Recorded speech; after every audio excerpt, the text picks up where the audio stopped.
जय हिंद। मी बहुजन विकास आघाडीचा प्रमुख संजय कुमार। आज महाराष्ट्रामध्ये जवळपास 20 दिवस झाले मृग निघाला, मात्र आजपर्यंत पाऊस आला नाही, पाऊस पडलाच नाही। शेतकरी आज हवा दिवला आहेत। पेरणीसाठी शेतकरी सर्व काही जमिनी तयार करून ठेवलेत, मशागत केली आहे, शेतामध्ये खत वगैरे शेणखत वगैरे टाकलेलं आहे।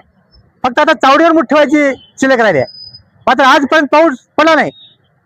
आणि त्यामध्ये हवामान खात्याचे अंदाज सांगणारे जे आहेत पंजाब डक यांनी आजपर्यंत हवामान खात्याचा अंदाज काही वेळा चांगला सांगितला, मात्र काही दिवसापूर्वी त्यांचा हवामान अंदाज खोटा ठरत आहे।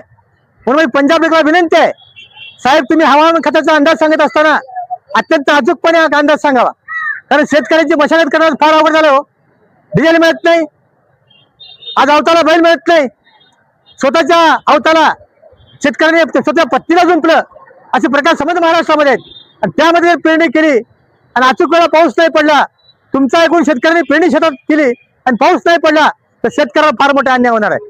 त्याची केलेली मशागत वाया जाणार आहे, बी बियाणे वाया जाणार आहे, खत वाया जाणार आहे, मशागत वाया जाणार आहे। म्हणून पंजाब डकला मी विनंती करतो, अचूकपणे तुम्ही अंदाज हवामान खात्याचा अंदाज सांगावा, जेणेकरून शेतकरी सावध होतील। कारण शेती करणं तर सोपं राहिलं नाही, अनेक अडचणी शेतकरी येत आहेत, पहिली शेती राहील नाही, सगळे यंत्रावरती शेती राहिली आहे। म्हणून मी पंजाब डकला तुमच्या माध्यमातून विनंती करतो, हवामान खात्याचा अंदाज सांगत असताना शेतकऱ्याचा हिताचा आणि अचूक हवामान खात्याचा अंदाज तुम्ही सांगावा, अन्यथा बहुजन विकास अभियान असा अचूक हवामान खात्याचा अंदाज नाही सांगितल्यास तीव्र असं आंदोलन या पंजाब डकच्या विरोधात आम्ही करणार आहोत। कारण आमचं आंदोलन हे शेतकऱ्यासाठी आहे। गेल्या 30 वर्षापासून शेतकऱ्याचे न्याय मागण्यासाठी आम्ही अनेक आंदोलन केलेत।